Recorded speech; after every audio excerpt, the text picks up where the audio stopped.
Добрый вечер. Здравствуйте, рада вас всех видеть. Здравствуйте, YouTube, здравствуйте, TikTok. Вчера не получилось выйти, поэтому выхожу сегодня на эфирчик. Посмотрим, что у нас будет интересненького, что вы нам поспрашиваете. Так, можете задавать вопросы, опять же, не личные, да, то есть здесь с личным ничего общего не имеется у нас, то есть, вопросики по эзотерике будем смотреть.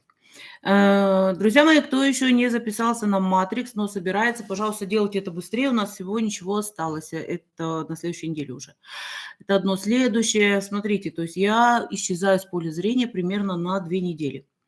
То есть поэтому меня не будет. Извиняюсь, но запись на консультации будет только уже с 3 числа. То есть записываться-то вы можете, но сами консультации будут с 3 числа, чтобы вы знали. Так что без паники, без криков. Я все равно предупреждала о том, что меня не будет. Поэтому, мои дорогие, смотрим, да? Там, действительно, то есть просто уже ставить некуда, поэтому извиняюсь. Да, добрый вечер. Итак, давайте ваши вопросики, мои хорошие. Что вы хотите знать? И не забываем про лайки.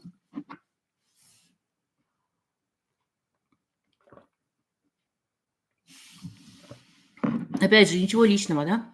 Добрый вечер. Кто у меня заходит? ТикТок, делитесь, пожалуйста. Рада вас всех видеть. Так. Тань, у нас теплынь, сегодня только вышла на балкон, потому что очень редко выхожу, у меня времени просто нету. Крокусы расцвели, подснежники под балконом, прям красотища. Так что весна, тепло, все хорошо. Как купить удачно квартиру, нумерация квартиры? То есть, смотрите, Айгуль, в принципе, я бы сказала так, надо все равно подбирать под вашу матрицу, да, это одно. Но что я не советую? Я не советую с номером 8, я не советую. Потому что 8, кстати, сегодня будет видео сниматься, завтра, скорее всего, оно выйдет по вот этим цифрам. С 2 я не советую. Вот эти вот 2, наверное, где 2 и 8. Ну и то же самое, если они будут в сумме. То есть нежелательно. А так, ради бога, лишь бы квартира нравилась. Да, добрый вечер всем, кто заходит. У вас метель. Я сейчас только с Юлей созванивалась, она говорила, холодина ужасная. Сейчас, Наташенька, я тебя поставлю тут.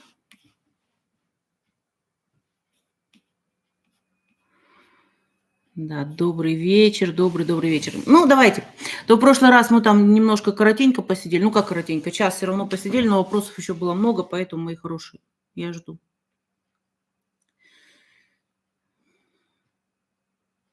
Поселок Африканда.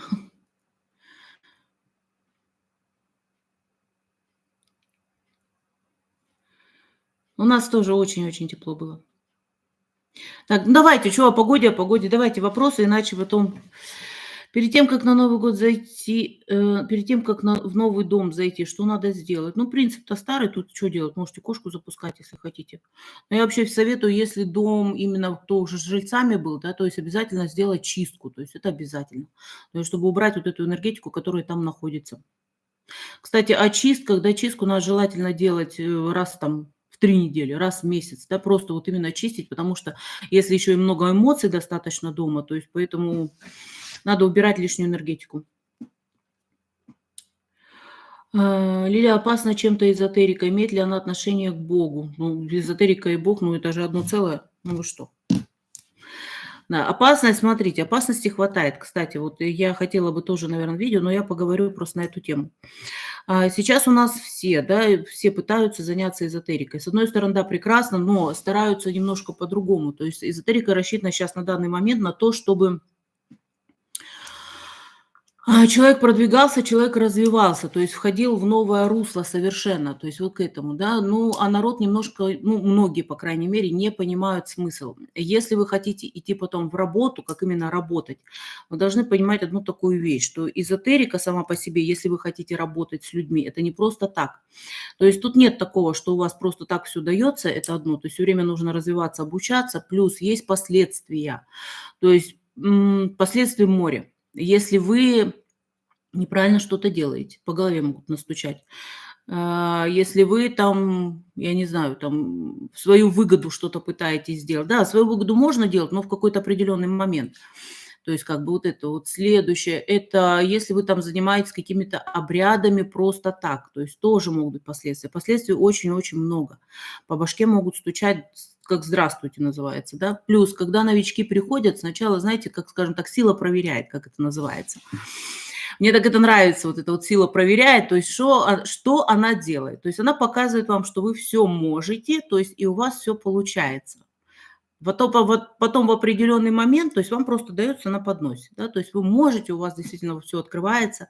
В определенный момент происходит такой интересный шажок, когда человеку дается, то есть он начинает либо корону одевать у нас, да, либо там, перебарщивать там с этими обрядами и со всем остальным, потому что все равно надо контролировать. Ну и, скажем так, то есть показывают еще и очень много иллюзий, то есть и человек верит в эти иллюзии сам. То есть вот в этом начинается сложность, потому что очень тонкая грань между эзотерикой и шизофренией. Тоже, то есть между ясновидением и шизофренией очень тонкая связь. Вы даже не можете представить, насколько этот барьерчик тонюсенький. То есть я уже встречала очень много людей, которые ушли в ту сторону, и я понимаю, что оттуда уже не выберутся.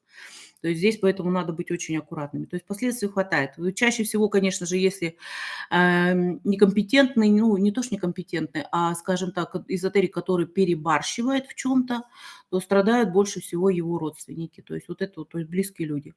Здесь надо быть аккуратными. Ну и надо будет готовы быть к тому, что, к примеру, отвернутся там ваши друзья бывшие. То есть вроде бы они хорошие друзья были, да, но потом они начинают отворачиваться, либо люди начинают отворачиваться. Но если вы продолжаете работать и нормально, то все равно потом возврат идет. То есть идет других людей возврат, то есть появляется совершенно другой круг общения, то есть вот это вот все есть. Что еще здесь такое? Могут быть проблемы с интересами с людьми. То есть какими? То есть если вы в поисках находитесь там какого-то партнера, здесь может, знаете, что начаться? Когда смотришь на человека, понимаешь, что он тебе все время врет, да, там, либо ты понимаешь, что это законченный алкаш, то есть ты видишь его внутреннюю сторону.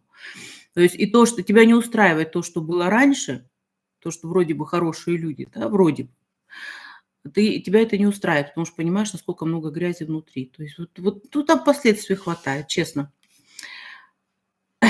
Не пугайте, мастер. Так, сейчас давайте-ка немножко, а то я увлеклась. Добрый вечер. Если человек ушел из жизни по своему желанию, повесился, он попадает в нижние миры, он может оставаться здесь, то есть может быть уплотненный очень фантом, притом, ну, мучится, как говорится, потом уходит в нижний, да. Так, сейчас мы дальше идем. Подскажите, пожалуйста, может ли измена мужа отражаться на здоровье детей? Ну, конечно, стрессовая ситуация для ребенка, конечно. Есть соседка, обо мне говорит всякие гадости, 76 лет. Прощайте людей. Если вы будете об этом все время думать, то вы будете подключаться все время к ней. То есть и поэтому весь негатив будет на вас также и приклеиваться. Если вы об этом не думаете, спокойно себя ведете, не реагируете на все это, поверьте мне, там она будет в своей грязи копаться.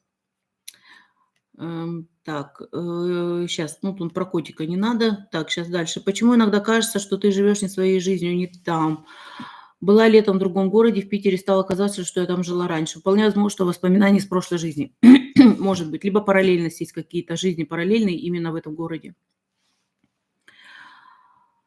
Лилия, как использовать силу стихий, молнии, ветра, вспышки? Ну, я заряжаюсь от молнии, я, то есть, обожаю. Я прям дождаться не могу, когда опять начнутся у нас грозы. Я просто кайфую.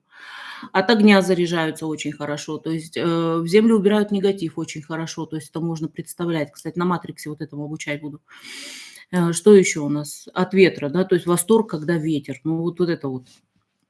Сами понимаете, да, когда вот хороший такой ветер, теплые особенности. То есть от этого, от мощи вот воды, как классно, блин, если ты на море где-то или... То есть вот этот вот заряд энергии, он к тебе идет. Ты прямо его чувствуешь, ты пропускаешь через себя. Заселилась в новую квартиру, новостройку. Здесь есть уже домовой или его нужно позвать откуда-то? Благодарю. Если вам там холодно, неуютно, значит, его там нету. Не пугайте, мастер. После аварии с машиной одно за другим ломается, чистка как дома, как помочь. Сделайте чистку себе обязательно, то есть и обязательно квартиры, тогда будет лучше. Энергии прибавилось, ура, чем ее запустить в нужное русло медитацией, молитвами, обрядами. Смотрите, то есть я не советую, если вы не принадлежите какому-то эгрегору, вот если никогда не молились, а тут вдруг резко начинаете что-то просить, да, я не советую этого делать. Если вы не знаете настоящей медитации, то есть медитации, которые не вредят вашему здоровью, а таких очень много, которые вредят, то есть тоже не советую. То есть если энергии много, значит, начинайте работать с людьми, отдавать эту энергию. То есть просто так она не дается. Так, дальше. Ой, блин, перескочила. А как почистить самому квартиру? Помыть полы соленой водой? Да, можно. То есть целая куча всяких чисток. То есть святой водой мыть, можно обрызгивать углы, можно обязательно там со свечами проходить с огнем, можно поющие чаши брать. То есть все, что колокольчики очень хорошо тоже, кстати, чистят. Вибрацию очень хорошо. Сейчас я посмотрю, вот сейчас, мои хорошие. То есть вибрации очень хорошо, то есть воздействуют. Можно все. Найдите себе подходящую, от которой вот вы почистили, вам кайфово, вам хорошо. Тогда все будет зашибись. Так, что там про мастера было? Сейчас я попробую вернуть назад. На что обращать внимание при выборе мастера для очистки? То есть прежде всего, да, вы должны знать, что это за мастер, то есть насколько он откровенен, насколько он чист. Ну, для этого у нас целая куча есть вот.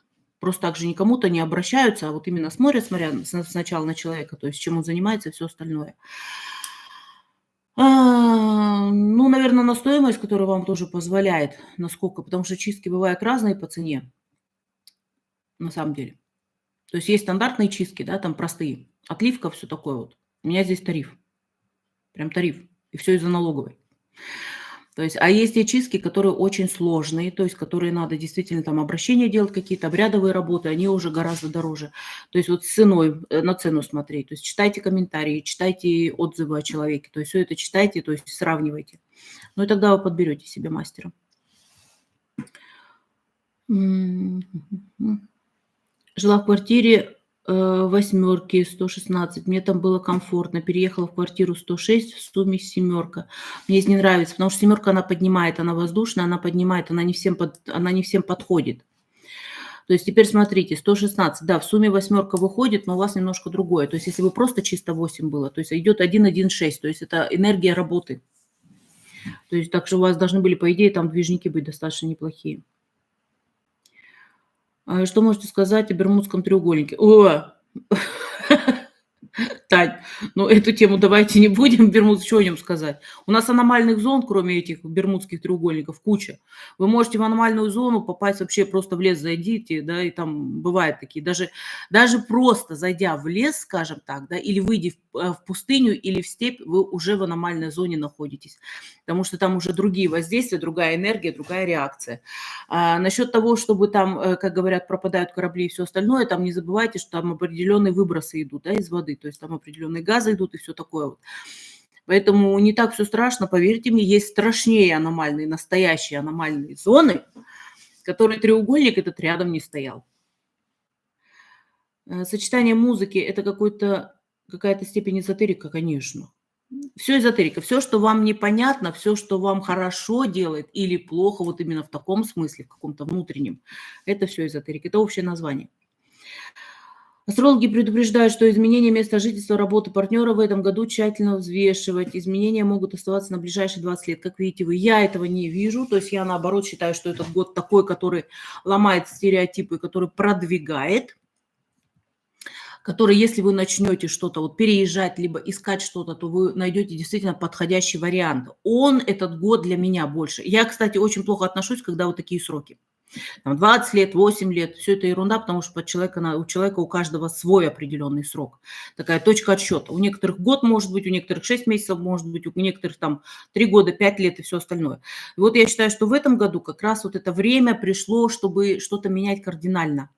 То есть, опять же, смена места жительства, смена квартиры, покупки, все что угодно. Что у нас тут еще? У меня номер квартиры 119. Это развитие интуиции, хорошо. У меня так, добрый вечер. А как же почистить саму квартиру? Ну, это же я только что говорила. Ребята, друзья мои, пожалуйста, не повторяйте одно и то же, стирайте. Как простить предательство близких? Прежде всего, прежде чем прощать предательство близких, вы должны простить себя. Потому что им от того, что вы прощаете или не прощаете, ни плохо, ни хорошо. Надо у себя внутри это простить. То есть научиться этому. Тогда, поверьте мне, будет все по-другому. Тогда вы будете не реагировать на какие-то там, то есть вы оцените себя, то есть, а как вы себя повели в ситуации в этой. Бывает такое, что человек сам виноват в том, что происходит. Кстати, это чаще всего, потому что себя не видишь со стороны. Залезьте в шкуру этих людей, посмотрите, как они себя повели. То есть, например, если там бывает, я извиняюсь, что я всегда примерами, да, то есть бывает такое, что занял деньги там родственник и не отдает. Да, ну вот, а вы залезьте вовнутрь к нему. Возможно, у него нету этих денег. Возможно, он думает, что у вас есть возможность, поэтому все хорошо. Там хватает всяких заморочек. То есть посмотрите внутри. Рак, болезнь — это что-то из-за чего-то от еды или отработка от прошлых предков. По-всякому бывает. То есть очень часто это кармическое бывает, очень часто это бывает связанное. Ну, сейчас у нас продукты такие, что мы питаемся непонятно чем, да, то есть в основном все химия идет. Плюс у нас рак заложен, то есть это болезнь, которая у нас заложена внутри. Так что здесь, ну, чаще всего человек, еще сколько я сталкивалась с раком, еще, то есть не всегда. То есть есть такие ситуации, когда действительно там по роду переходит, именно не то, что отработки какие-то, а вот заложено это, слабость организма и все остальное. А вот кармическое, да, то есть там конкретно, то есть там серьезно все. Поэтому я за рак, например, редчайший случай, что я берусь. Редчайший. То есть я в основном, мне даже, когда я начинаю человека смотреть, мне его показывают в паутине. То есть мне его отодвигают, потому что, знаете, я через фантомы смотрю, да, через имена и фантомы. Мне человека отодвигают и заматывают в паутину. И я не могу залезть в него вовнутрь, чтобы не взять на себя. То есть это кармическое, значит, 100%. Мгм. Приехал с другой стороны, будет ли тут счастье, не знаю. Вам надо самому... Счастье свое надо искать. Сидеть и ждать, что кто-то там принесет на подносе, не бывает такое. Где? Потому что у меня... Что за портал обещают 18-го? Не слушайте никого. Господи, у нас что только не обещали. Сколько, блин, уже нам обещают? А, так, блин. Вот нашла. Так. Что делать со старым крестом на кладбище? Поставили памятник родителям. Ну, на кладбищах, насколько я знаю, есть такие, куда выбрасывать все это. То есть выносить оттуда нельзя точно. А как не уходить в шизофрению в эзотерике? Тут нужен контроль, потому что если вы занимаетесь сами, понимаете, то есть тут могут со стороны вам сказать, что у вас не все дома, да, замечать эти такие вещи. Если вы с мастером, мастер останавливает. Если вы не хотите остановиться и вам кажется, что все так хорошо, значит, можете эту грань пройти.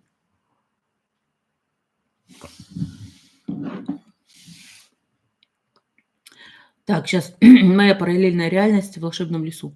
Нужно ли класть монеты в гроб с телом? Можно ли вообще что-то класть, что душе-то может пригодиться, материального из мира?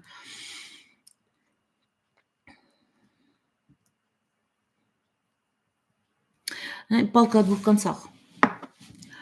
Понимаете, если вы берете монеты, которые вы ложите, может так получиться, что вы туда именно свою удачу денежную положите. Вот такое может быть. Потом мы сейчас уже, насколько я знаю, это не ложится, потому что это немножко другое верование, да. Если вы по-христиански там хороните, это уже совсем другая система. Вещи какие-то ложить я бы не советовала. То есть есть, дорогие какие-то вещи, которые были, например, покойнику дорогие, какое-то украшение или что-то. Да, пожалуйста, ради бога. Но вот свое я не советовала бы. Да, у нас есть родовая защита, то есть есть такие вещи, которые, вам то, что бы вы ни положили, ничего вам не будет, но все-таки надо быть очень аккуратными. Когда вижу людей, через 5 минут начинает выворачивать сопли, слезы, слюны. Это вы, скорее всего, скачете в человека, то есть вы очень серьезно чувствуете, то есть то, что у человека внутри происходит.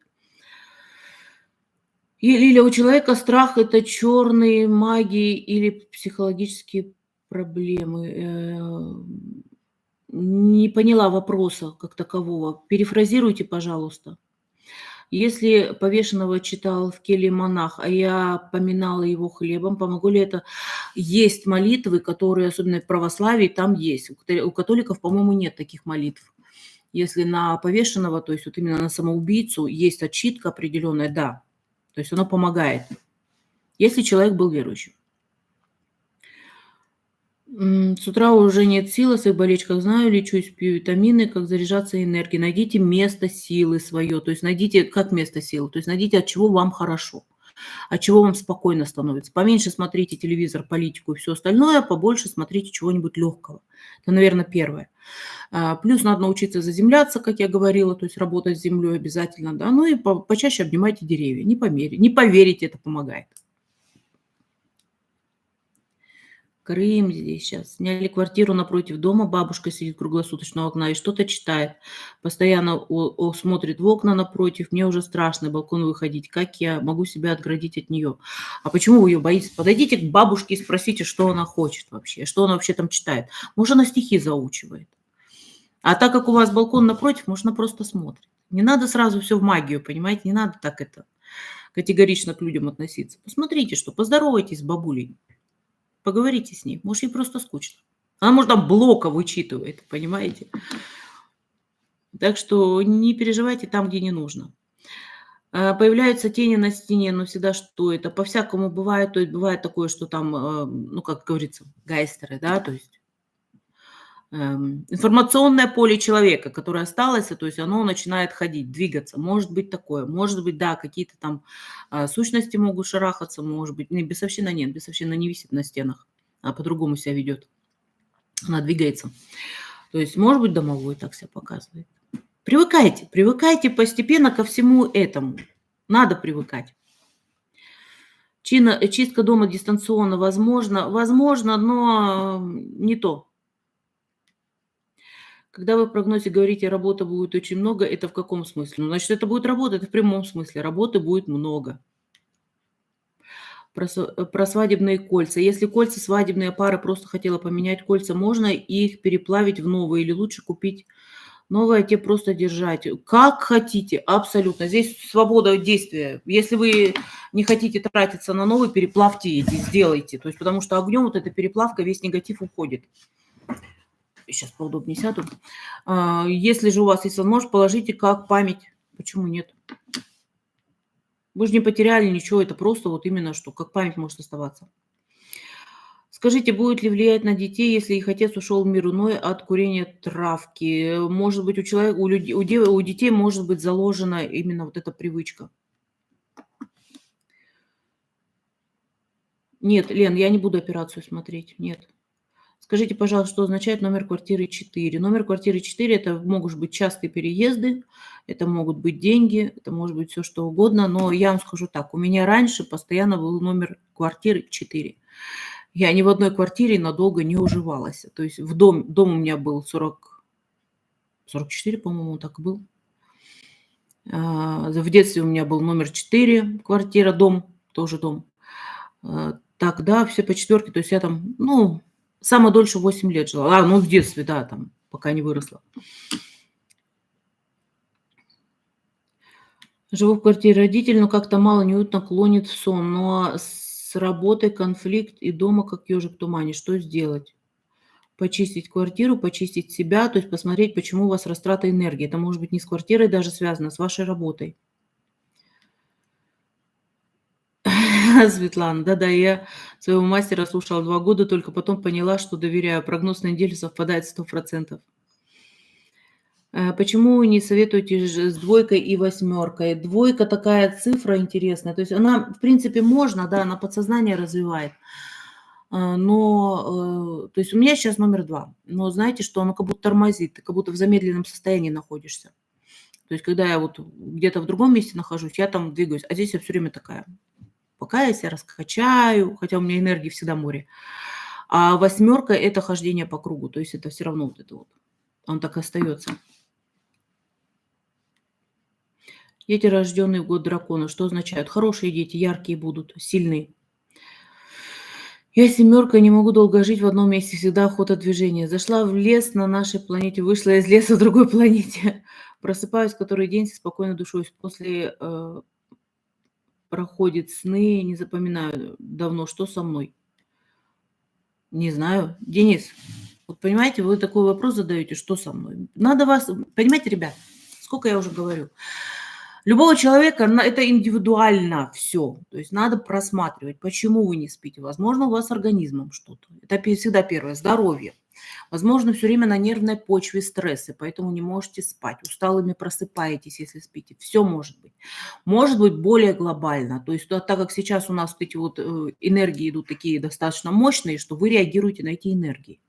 То есть это все может быть. Конкретно для вас не знаю. То есть, опять же, только в личном. Это не то, что я отмахиваюсь или что-то, но я вас не знаю. Людей здесь море. Блин, у меня кошки везде же. Людей здесь море, то есть и копаться сейчас в вас, ну, зачем? Не та категория я, который лишний раз будет лезть и потом человеку может навредить, потому что такое количество людей сидит. Практически все эзотерики, то есть у всех какие-то данные есть. Даже без исключения, я бы так сказала, у всех данные есть. И сейчас все так, ох, и в ваш организм заглянули. Что там может так натоптать? Не надо этого делать. Хочу начать свое дело, но боюсь. Сегодня рассказала про это подруге. Она почему-то расстроилась, сказала мне, что не получится. Самооценка упала в ноль. Что делать? А зачем, во-первых, рассказывать? Во-вторых, чего боитесь? Если не попробовать, будете мучиться. Всегда надо пробовать что-то новое. Не получится, вот потом будете знать. То есть, когда вы именно пойдете туда, и спустя много лет скажете, блин, вот там не получилось, но я попробовала. Как мы все поднимаемся? Только если сделаем шаг и попробуем. А так время пройдет, потом уже энергии не хватает, сил не хватает, может, мне это не надо, у меня нормальная работа, вот это вот все отмазки. Лиля, правда, что когда просишь или делаешь денежные заговоры, надо делать откуп? Конечно же. А вообще зачем заговоры денежные делать, скажите мне, пожалуйста, потому что денежные заговоры, когда делают, потом все равно заберут, даже если вы хороший откуп сделали. Не играйте с этим. Мой номер располагает к работе. Очень благодарю, Лилия, многое запланировала, как камень с души. Все могу. Добрый вечер, Лилечка. У меня есть знакомая, она больная. От нее отказала взрослая дочь, у которой сейчас нет детей. Второй раз замужем и нет детей. Это наказание... Секунду, проскочила. Мгм. Не найду теперь.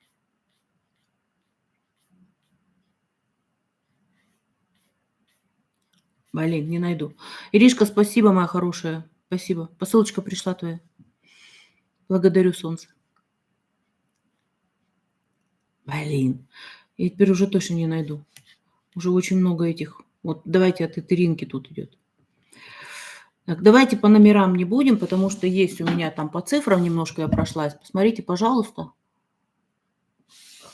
Там видео короткое. Я сейчас стараюсь видео именно короткие, только посиделки длинные. Так, дочь отказывается от родителей братьев. Это как-то наказуемо? И как выяснить, если контакта нет и причина неизвестна? Тоже можно сесть за стол и представить, что она рядом. Можете так сделать, да, поговорить. Вот, теперь любой человек, в конце концов, то есть как бы плохо ему там не было, как бы там он не хотел отделиться, в конце концов наступает момент, когда он пытается вернуться в родное гнездо. Поэтому дайте просто вашей дочери время на все. Обращаюсь к рунам. Действительно ли нужно давать откуп? Конечно, с рунами вообще осторожно. Там с ними не шутите. Руны – это такая мощь, такая сила. Там обязательно. Там еще надо знать, какие откупы надо делать. Да? То есть там может и во сне прийти, и так надо знать. То есть там проработка должна быть капитальная. Не шутите с ними.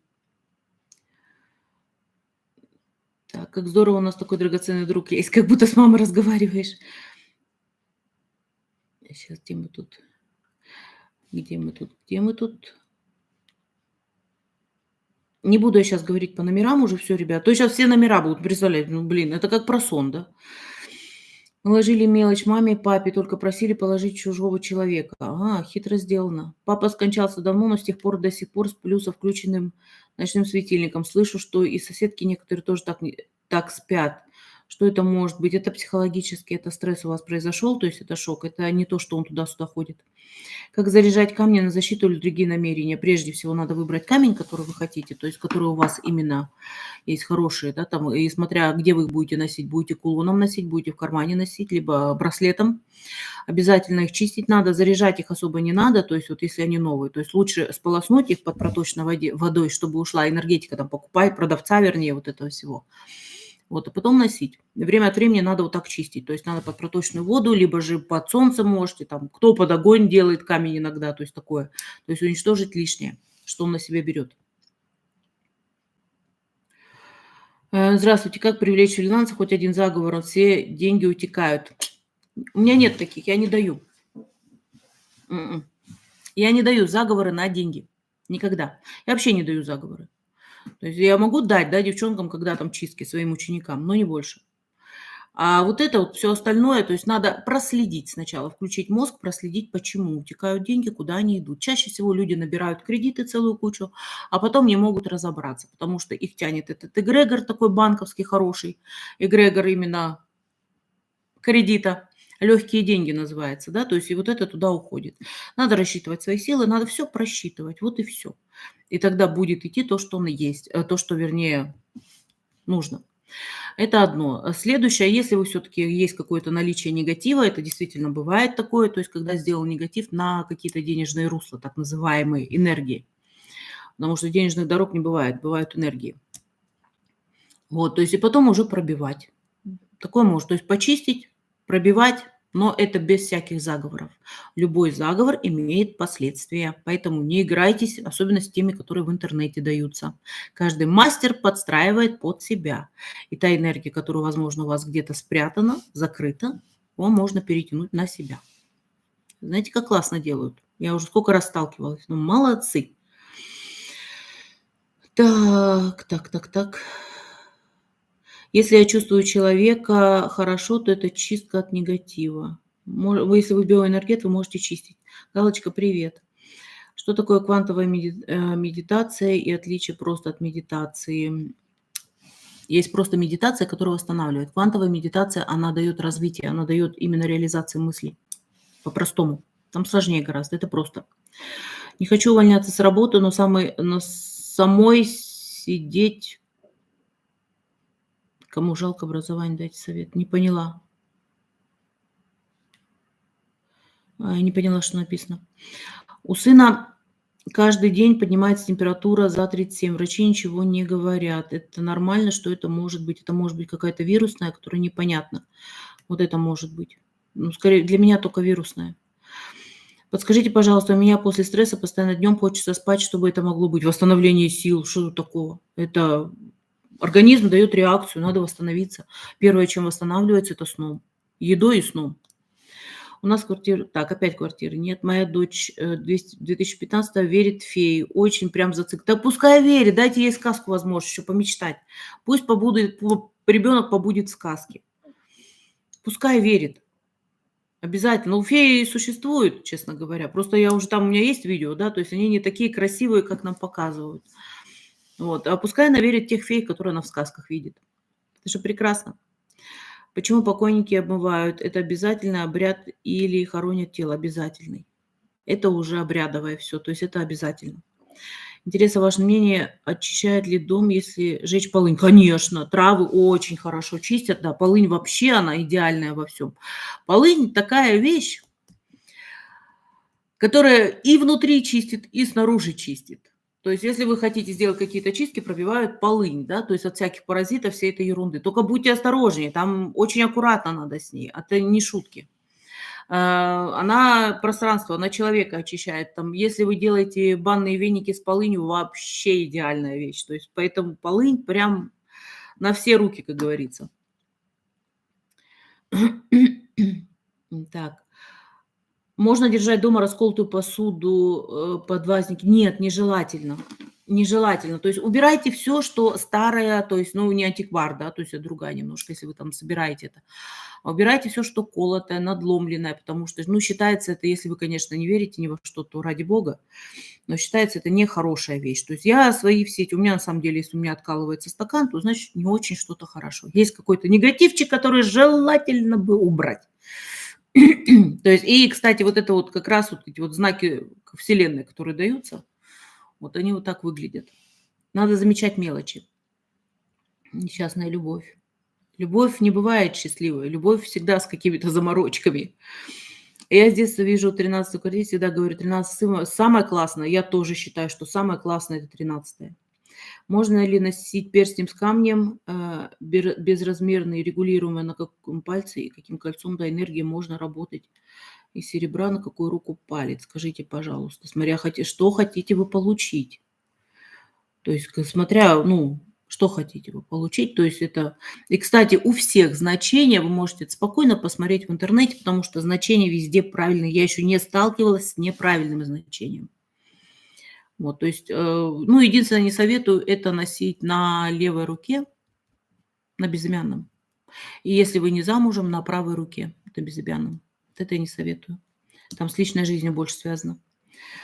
Вы знакомы с книгой «Душ», автор Ален Нет, не знакома, просто в восторге. Эта книга надо посмотреть, надо почитать. Опять проскочила.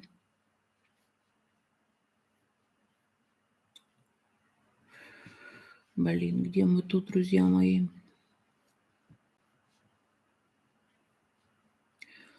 Еще раз, по цифрам есть видео, пожалуйста, посмотрите. Оно коротенькое, не надо заморачиваться.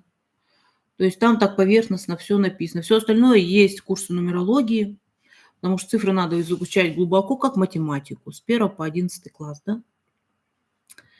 Добрый вечер. Как вы отвечаете на хамство людей? Улыбаюсь.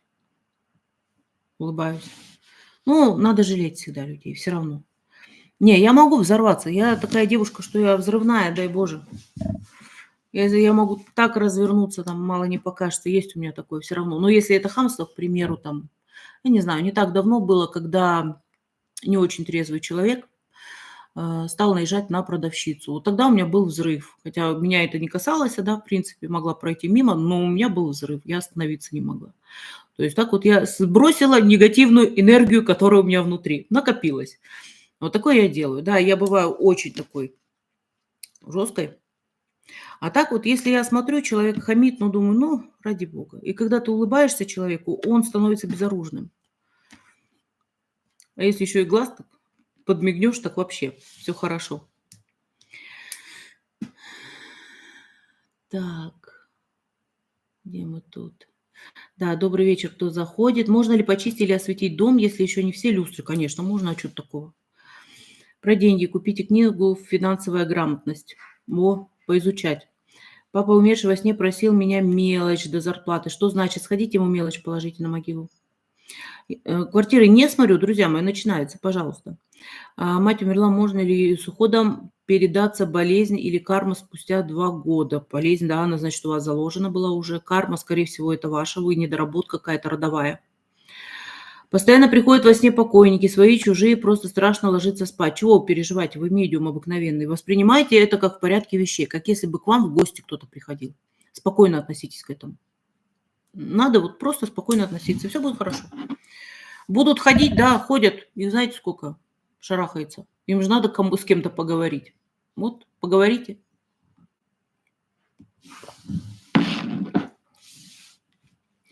Что происходит с человеком, который всю жизнь был эзотериком и сказал, что получил послание от Бога и стал думать, что эзотерика уводит на дно к бесам? Отказался от нее. Отказаться от эзотерики, если это в крови, невозможно. То есть, может быть, у человека начинает развиваться какое-то там отклонение в голове, я бы так сказала. Вообще, чаще всего, когда люди кидаются из одной стороны в сторону, то есть вот прям вот то туда, то сюда, то святые они, то они с чернотой, да, ну, я чернушников очень люблю. Они классные ребята в основном. То есть, когда они кидаются из стороны в сторону, это говорит, что у человека есть такая определенная энергия, которая отвечает за развитие мозга. То есть, которая вот именно не будет этого, пойдет в секту. То есть это вот в голове. То есть, ну, я бы сказала, это определенное отклонение. Так, у меня мошенники на мое имя кредиты набрали, наверное, тоже где-то накосячила. Я еще шучу, что, наверное, в прошлой жизни. А как это вообще делается? То есть, скорее всего, в России, да, такое? Потому что у нас такое, ну, я не сталкивалась. Чтобы просто на чьё-то имя без паспорта, без проверки взяли кредит. И здесь, чтобы кредит одобрить, надо, блин, Крым-Ирым пройти. От бабушки осталась старинная икона. Долгое время не решалась ее поставить в своем доме. Со временем пришло понимание, что это родовая икона, поставила в доме, но все время сомневаюсь. А чё вы, пусть стоит. Мама верила в святую Агнесу. Есть, кстати, подождите, есть намоленные вещи. Вот, скорее всего, эта икона намоленная. Это очень хорошо. Мама верила в святую Агнесу, говорила, что это святая девственница. По ее рассказам, она крамевая. Чё это такое? Была. Ушла мама, я так и не видела такой иконы ни разу. Святая Агнеса есть, посмотрите в другой религии. Посмотрите в католицизме, либо лютеранстве. Она точно есть.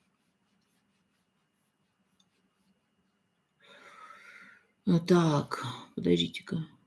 Я хочу вам цветочек. Спасибо, Алексей. Вот если бы вы, Алексей, мне прислали эти цветочки на дом, я вообще бы радовалась. А то, знаете, вот эти смайлики, цветочки, это хорошо, конечно, все. Это знак внимания, мне приятно. Лиз, скажите, есть какой... Блин, подождите-ка, у меня вот, я говорю, я не успеваю. Я очень рада, что вы такое количество вопросов присылаете. Они всегда очень интересные, просто до невообразимости. Где? Так, вот нашла. 14 лет, нет детей, 5 выкидышей. Может ли быть, что кто-то вовлек такие силы? Это может быть, да, с одной стороны, такое может быть. С другой стороны, что вы отрабатываете за прошлую свою жизнь, где вы делали скидываний очень и очень много. То есть могут быть такие отработки. В Тибете есть гора, пройдя вокруг нее 52 километров, меняется карма тех, кто прошел. Что это значит? Обалденнейшее место. Я слышала об этой горе, сама я там, естественно, не была, поэтому сама не прочувствовала. Кстати, в Алтае есть тоже такие места, где там определенные делаешь вещи. И я не скажу, что карма отрабатывается, ты очищаешься. Очищение такое идет. Мгм. Можно ли подавать милостыню человеку на улицу, который это пропьет? Это ваше дело, хотите вы подавать или нет, но я никогда не подаю, если, например, человеку в руки. Никогда не даю. Я кидаю, если, например, стаканчики стоят, да, то есть я кидаю. То есть, ну, смотрите, у православных, то есть на территории церквей нельзя давать ни в коем случае. А вот если, например, ну вот я как подаю, да, то есть если стоит стаканчик на земле, тогда я могу туда бросить. Но я всегда говорю «откупилась». То есть я откупаюсь. Именно так, то есть потому что мало ли что я могла натворить, мало ли что я где-то что-то не там не сказала, либо кого-то обидела. Я делаю так. То есть это определенный момент откупа для меня. У меня сложные отношения с мамой с детства, что какая-то отработка из прошлого не обязательно. Вполне возможно, что вы разные просто типажи. Не обязательно, что это отработка. Скажите, есть ли какое-то слово, которое можно произнести про себя, когда ссоришься с вампиром? Что мне пожелал, то тебе и будет. Как попасть на консультацию? Номер телефона везде стоит абсолютно, пожалуйста. Только не звоните, только писать. Насчет консультации, опять повторюсь, я сейчас исчезаю на 2 недели, чтобы вы знали. То есть на следующей неделе принимаю только 2 дня, потом меня не будет на 2 недели. И начну я приемы с 4, 3 это воскресенье, с 4 числа. И, кстати, с эфирами тоже надо будет посмотреть, потому что, скорее всего, у меня не будет даже возможности выйти в эфиры. Вот. Не знаю, как получится. Почему нельзя давать в руки? Отдаешь свою удачу. А, Так скажите, пожалуйста, правда ли, что иконы не должны быть в спальне? Понимаете, я вообще к иконам отношусь очень так хладнокровно. Поэтому я видела много, когда в спальнях ставят иконки. Много видела, как бы сон, чтоб хранила или что-то в этом роде. Я не знаю, почему говорят, что нельзя. Но и для меня, я еще с юношества помню, когда я спорила насчет икон с людьми другой веры, не моей. И когда мне доказывали о том, что иконы должны быть везде, я говорю, понимаете, то есть для меня Бог тут. Почему я должна на картинку молиться? Да, это определенное представление. как бы его представить, чтобы было проще. Ну, я такая. Вообще. Так, ну, я извиняюсь, да. То есть я говорю, я вот в смысле того, что что-то где-то хранить, ставить, да, ради бога, как говорится. Ну, я вот против чего отношусь, это вот именно если вы с кладбища что-то притаскиваете, очень плохо отношусь к этому. Потому что можете нахвататься энергетики, либо что-то привязать к себе. То есть вот такие вот вещи. А то, что там в церкви тоже, кстати, поосторожнее надо быть. А так все остальное, да, ради бога. Если вам хочется, если вам нравится, пробуйте, смотрите свои ощущения. Если будет плохо, убирайте. У меня так, это мы уже прошли. Дальше. Где мы тут? Что делать, если боюсь идти на любую работу? Мама всегда говорила: "Иди на работу". Теперь прям триггер, прям истерика случается, как подумаю, что нужно идти на работу. Это вам к психологу. Это у вас просто заложили программу вам. Скажите, пожалуйста, на людей сейчас идет какое-то воздействие или есть что-то еще? Так, смотрите, смотря что вы имеете в виду под словом воздействие. Сейчас у нас изменения, сильнейшие изменения. У нас даже тех же годов, энергетика тех же годов, она очень меняется. Мы идем к подключке напрямую, к подключке к информационному полю. Мы видим, мы слышим, мы все становимся звездами, эзотериками и всем остальным. Плюс появляется определенная лень на работу, то есть больше начинает подсознание работать, чем вот физическое там тело. У многих, я думаю, это заметили. Вот, то есть тогда да, вот если в таком смысле воздействие, да. Если вы имеете в виду какие-то выбросы или что-то еще, тоже да. То есть всякое бывает, то есть кидают все, что хотите. Ну, что поделаешь. В такое мы время живем, на стыке эпох. Шикарнейшее время. Гордитесь, что вы попали в это время, что вы должны пройти все это. Понимаете, на той стороне скажут, похлопают в ладоши и скажут: молодцы. Так, скажите, так, сейчас идем дальше. В СССР все тащили, что могли с места работы. Это очень плохо. Да, да, это очень плохо. Не бери чужого. Будь то государственный, не государственный, не бери чужого. Заберут в 2 раза больше. Хорошо, если в 2 раза. Пошла на помощь к юристам. У нас около 400 человек пострадали. Юристы оказались мошенниками. Кто-то персональные данные, точно не знаю, как итог пришел. Ничего себе, Наташ! Вот это вас шибануло, если юристы такое сделали, обалдеть. Так, сейчас еще дальше идем. Добрый вечер. Говорят, что избавиться от плохого нужно помыться солью. Танечка, извиняюсь. Солью помыться, да. Тикток, сори. У меня, как обычно, в это время планируется запланирован телефон выкидывает. Смотрите, соль, вода – это первая помощь если вы нахватались негатива. Это первая помощь. То есть пришли откуда-то с гулянки или что-то с работы, и чувствуете вот все, что-то не то с вами, не то, что просто усталость, а еще какая-то заморочка.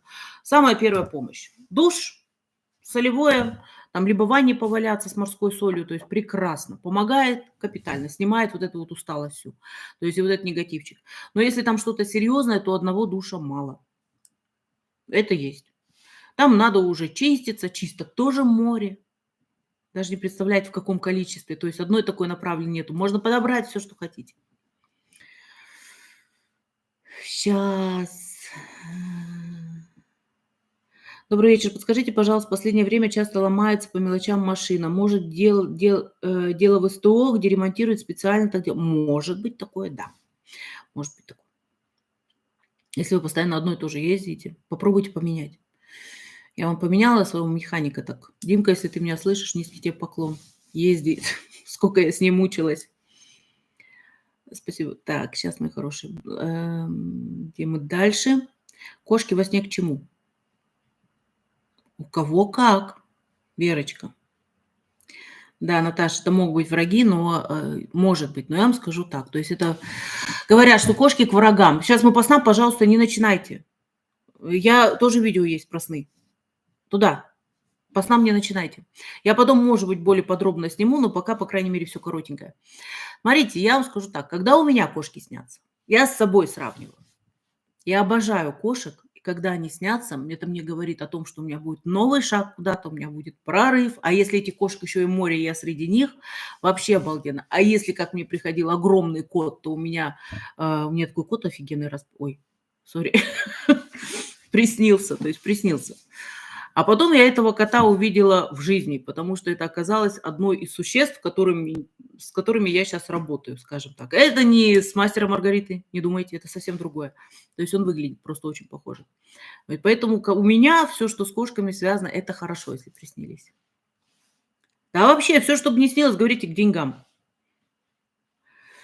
Почему мне кажется, почему мне хочется все сделать по правилам, а студенты в общежитии не нравятся?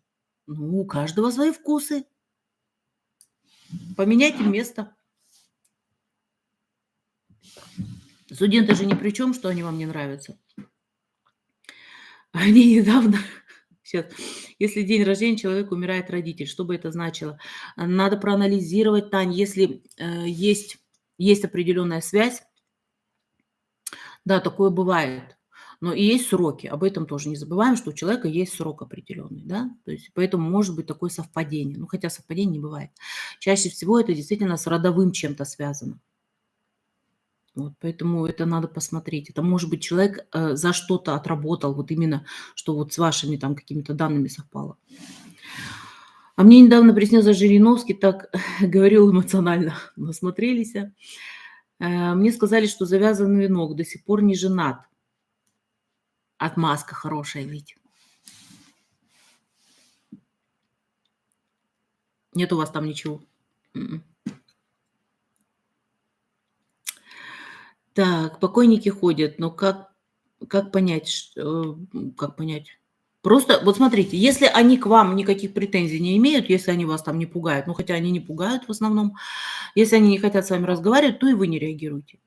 Понимаете? То есть вокруг нас очень много разных существ, которых мы не видим своими глазами. Вот так. То есть очень много. И если на каждого из них реагировать, боже мой, то мы уже все в палате номер 6 давным-давно. У меня уже вообще там VIP номер. Понимаете? То есть поэтому не реагируйте просто и все. Пускай себе ходят. Хотят люди походить, пускай ходят.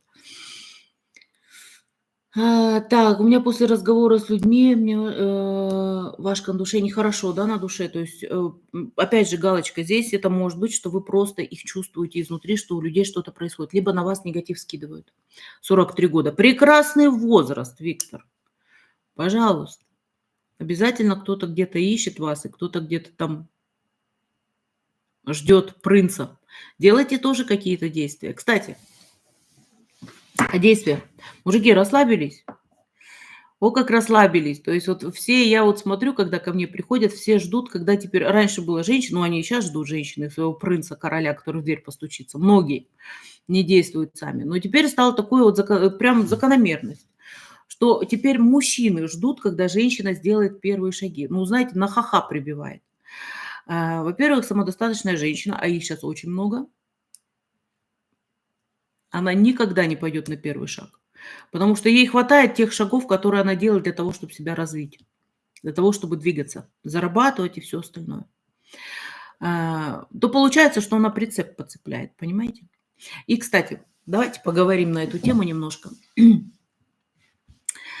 Мне всегда вот это вот, я всегда балдею, когда там говорят о том, там спрашивают, да, сколько там, что там, сейчас, подождите, сейчас, потому что сейчас просто эмоции начнут зашкаливать, я балдею просто этой системы. Когда мужчина считает, что женщина, то есть там ей нужны только деньги и все такое, вот, да, что они меркантильные. Ну, меркантильных хватает, но это сейчас 10% максимум. Максимум. Просто женщина понимает, что она сама достигает очень и очень много. И она может много. И она может и зарабатывать, и все, да. То есть она все это может. Она все себе может позволить. Практически все, грубо. Практически все. Вот, и когда приходит мужчина и начинает первые слова, сколько ты зарабатываешь или где ты работаешь, вот тут вот просто смешно становится. А что ты можешь дать? Вот все говорят, вот женщина, там, мужики говорят, женщина такие вот, они там, они сразу вот им нужно, что деньги и все остальное. А почему бы нет, если вы хотите вместе быть? То есть, значит, должно быть что-то объединенное, то есть вот ты должен быть мужчиной прежде всего, ты тогда должен обеспечивать. Но почему-то у нас вот это все отошло на задний план, то есть мужики перестали быть мужиками. Редкий случай. То есть, ну, женщины еще там мечтают где-то там, но уже почти все. Хотя в какой-то степени, наверное, женщина сама виновата в этом. То есть потому что проходили время, наши бабушки проходили то время, когда военные, когда мужчины ценились очень сильно, да, то есть детей, мальчиков воспитывали там прям, оберегали прям вот все, это все. Ну, но я еще вам расскажу такую вещь. Если кто-то не знает, род идет от женщины, не от мужчины. Зерно родовое– это женщина, корни– это женщина, а вот ствол– это женщина, а ветки уже мужики. Вот так. Так что цените женщин, мои хорошие. Борисполь. Наташ, как вы там? Так, ладно, идем дальше, а то у нас время уже, мы почти час сидим, да? Мне 65-й год, я тоже взрывная, могу в метро даже и не в метро даже и заехать по физиономии, потом мне стыдно за себя. Ой, Ал, я в свое время творила такие вещи, я сейчас подуспокоилась, потому что есть куда энергию девать. Но я спокойно не могла, если что-то не так.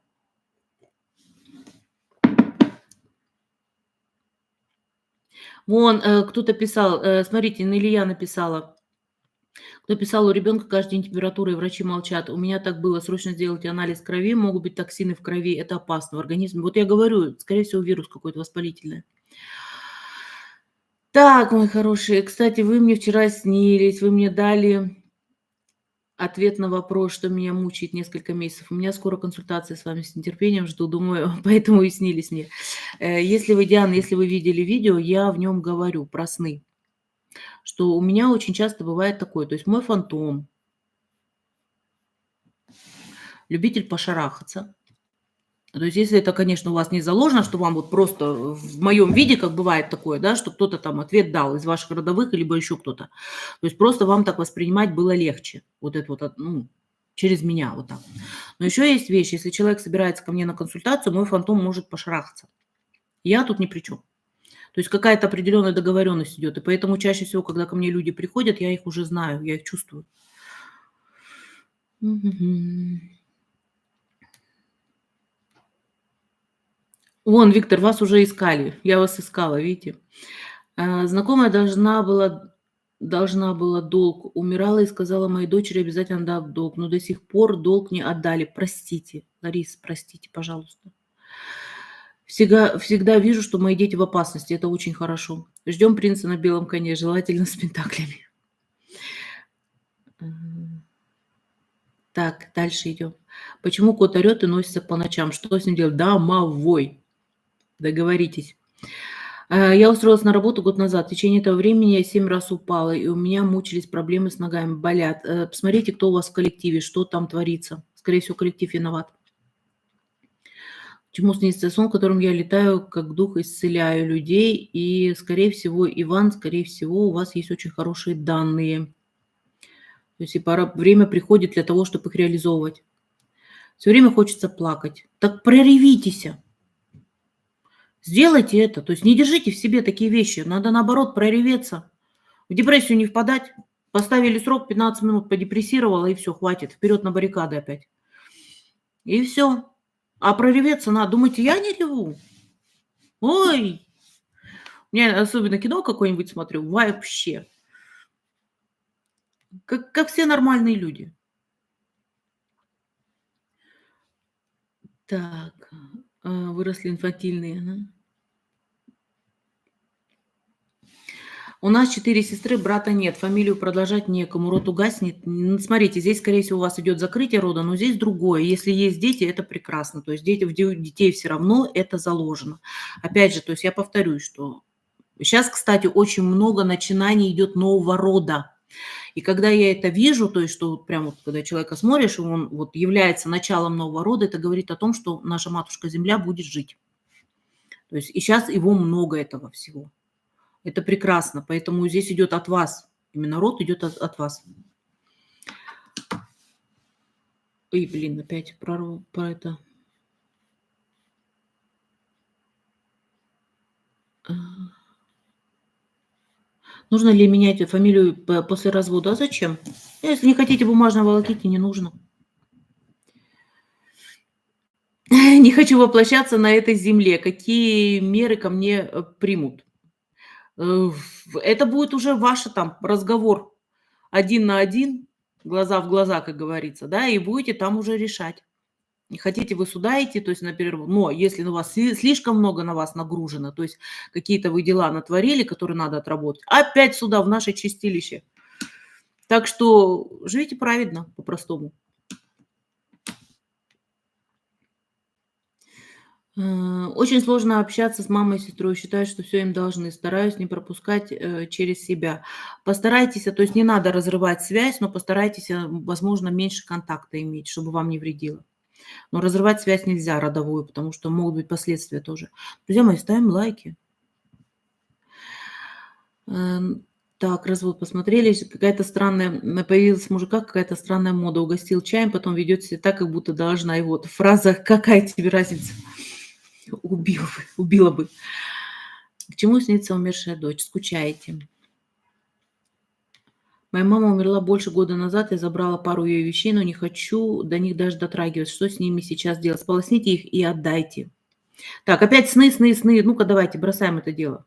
Блин. По снам есть там у меня видео, то есть каждому индивидуально. Сейчас, где мы тут? Слезы душу чистят, правильно. Встаю в последнее время, как под катком побывала, не восстанавливается организм, значит, надо поменять, попробуйте поменять время сна. Не ложиться, вот как, например, вы с 10 там ложились и утром вставали в 6, да, ну, как-то поменять, пораньше лечь, к примеру, вот такое вот. То есть, возможно, вот что у вас этого не хватает. Либо у вас где-то кто-то откачку делает. Бельмо у животного на глазу для чего? Не знаю. Как это договориться с домовым? Угощение ему поставить. Видео есть, недавно выпущенное. Правда ли, что в наше время сгорает карма? Как это отработка происходит у многих, но не сгорает? Лиля, вы честно, очень мне это нравится. Спасибо, Наташ. Но вот мне моя честность в жизни мешает. Мне многие говорят, что я злая. Я просто всегда говорю, что думаю. А зачем вам подстраиваться под кого-то? Вот я перестала подстраиваться под кого-то. Да, я прямолинейная, да, я могу ляпнуть там, да, потом сама жалею. Но если я что-то не так сделала, я могу извиниться, если я чувствую, что я виновата. Я извиняюсь всегда. То есть, по крайней мере, этому я научилась. Но я скажу так, когда ты все время подстраиваешься под каких-то людей, и все время от тебя ждут какие-то ожидания, что ты должен быть хорошим и бегать, вы теряете свою жизнь, вы теряете свое время, вы теряете свою энергию, то есть это не нужно делать. Если вы прямолинейно, не надо быть грубой. Потому что есть такие, которые грубые, резкие, грубые слишком, вот такой вот. Но если вы говорите правду, вы сначала подумайте о том, что хотят ли люди эту правду слышать. Может быть, просто отойти в сторонку и не мешать им жить в своем болотце. Вот так нужно попробовать сделать. И посмотрите, что будет происходить. Но у меня все, по крайней мере, пока, по крайней мере, мои друзья, моя команда, они понимают, что я такая со странностями. У меня есть друзья, которые из прошлого, очень много лет мы уже, очень много вместе. То есть все знают, что я такая и есть. И ничего с этим не поделаешь. Вот. Да, добрый вечер, кто заходит. Не знаю почему, но я кайфую от жизни на земле, хоть и нелегко живется. Вот, Надь, мы с вами, значит, на одной волне. Я тоже кайфую от этой жизни на земле. Пускай я работаю, пускай я вкалываю, пускай у меня что-то там не получается, пускай еще что-то, да, но я кайфую каждый день, мне хорошо. Мне просто хорошо от того, что я даже просыпаюсь. Иногда очень тяжело просыпаюсь, иногда просыпаю уже, у меня народ знает, в последнее время очень часто. Но факт то, что я кайфую от этой жизни. И мне в каждом моменте притом. И это тоже я училась. Я больше не ложу ожидания на потом. То есть я этого не делаю, что у меня когда-то что-то будет. Я делаю сейчас. И вот именно от этого, от того, что я делаю, от самого действия. Проживаю, как я. То есть то, что я вытворяю, то, что я на диету села опять, да, я даже от этого кайфую. И всё хорошо. Совсем совершенно мировоззрение меняется. Именно вот я говорю, не ставьте вот цель, и вот она должна там когда-то исполниться. Нет. Вот это делайте вот эту вот работу, и от нее надо воспринимать ее, эту энергию, как это хорошо, что потому что этот путь больше не повторится. Вот это движение вперед. Правда ли, что сейчас карма прилетает молниеносно? Я не скажу, что молниеносно, некоторым вообще она не прилетает. Между делом по рекламе в сентябре, который будет у нас «Матрикс 2», там как раз будет вот почему там не идет некоторым политикам, вот этим вышестоящим, почему карма их так не шибает. Так, Личка, спасибо большое за то, что происходит, но хочу уйти с этой работы, новую искать, я хочу место жительства поменять, благодарю вас. Блин. Где? Опять проскочила. Сейчас, секундочку. Каждый день бьется в доме посуда и дорогая электроника. Либо у вас выброс энергии идет, вы не умеете ее контролировать, либо у вас негатив очень серьезный. Так, сильное головокружение, иногда даже за стенку держусь. Проверьте свое железо. Или вы читали Евангелие? Я изучала Евангелие. Я 2 года обучалась именно в школе, ну, школа, да, то есть это институт был. То есть есть такое. На катехизатора. Кто знает, что это такое? То есть я на катехизатора изучала 2 года, обучалась. Так, где мы тут? Сейчас будем закругляться, потому что я уже больше часа сижу. Ёлки-палки. Перешла на другую работу и понеслась, ну, удачно, не пора. А вот это я уже вам отвечала. Посмотрите, пожалуйста. Если я вышла из религиозного эгрегора, но оказывается, родственники ставят свечи за нас, за здравие. Эгрегор подключается, и я бы не хотела. Нет, не подключается. Добрый вечер. Лилия, я увидела у себя в кровати какое-то существо, выглядело как животное с хвостом. Тогда на это посмотрела, оно прыгнуло через стену к соседям. Скажите, пожалуйста, бесовщина. Посоветуйте, пожалуйста, что-нибудь от бессонницы. Не посоветую. Посмотрите, надо причину ее знать, почему у вас бессонница. Я же не врач. Благодарю. Так, окей. К чему собака воет в одно и то же время ночью? Или вы красивая, неординарная? Спасибо, Танюш. Старшую дочку назвала моя свекровь, именно которой не нравится. Так, старшую дочку назвала моя свекровь именем, который не нравится моей дочке, хочет поменять имя свое. Можно ли что-то может измениться? То есть, если ребенку не нравится имя, и у ребенка сложная жизнь, можно поменять. Можно сделать это. Перед смертью моя мама часто как бы чистила язык рукой, сбрасывала от себя. Что это значит? Негатив убирала. Да. Как это проработать карму? Что именно? Вести себя хорошо, правильно себя вести. Не укради, не возьми чужое, не убей. Все вот эти вот 10 заповедей не зря. Это не то, что там с церковью связано. Да? Это на самом деле то, что вот как раз может очистить, убрать. Не очистить, убрать вот эти вот последствия какие-то. Чтобы вам было хорошо, вашим детям еще лучше. Можно доверять, выкатывать яйцом негатив. Да. Постоянно попадаю на часах. Виктор, там посмотрите видео, пожалуйста. Каждая минута жизни кайф, да. Пожалуйста. В чем особенность детей, родившихся в начале ноября? Это вы уже хитро хотите, чтобы я вам рассказала про ребенка, который у вас в ноябре 2023.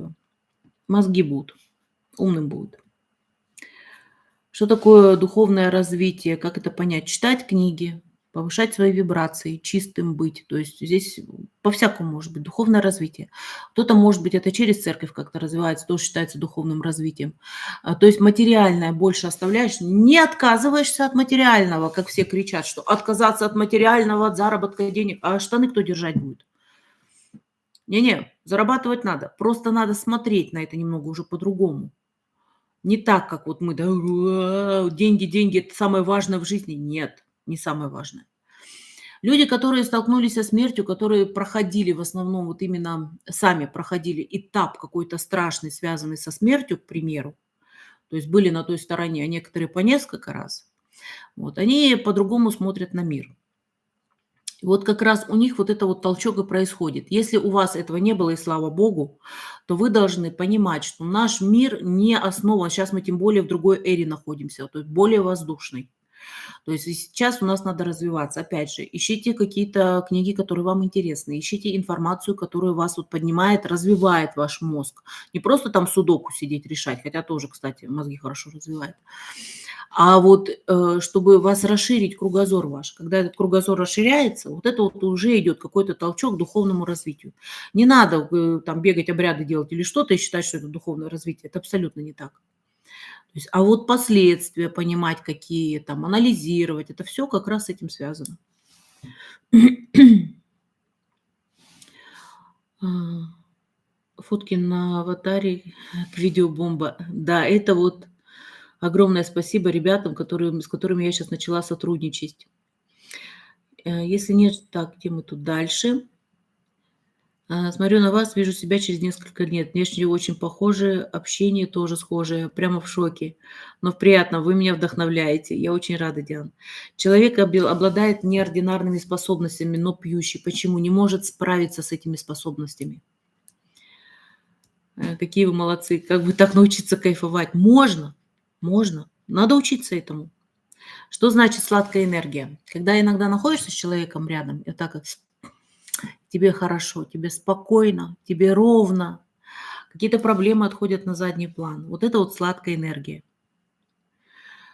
Так, как можно восстановить силу воли? Тренировать ее. Расписание самое простое. Сделайте себе расписание. Встать в 6 утра, сделать зарядку. Первое там. Прям вот как дома делали в детстве. Вот это вот как раз тренировка воли. И через силу. Вот не хочется ничего делать.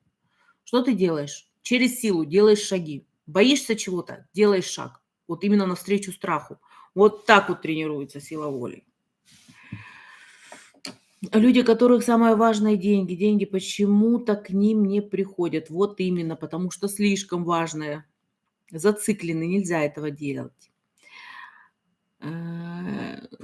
Когда в наркозе видишь туннель разноцветный, летишь по нему, что видишь в это время? Смотрите, здесь может быть, конечно, игра мозга, как считают наши ученые, потому что там очень быстро все проскакивает.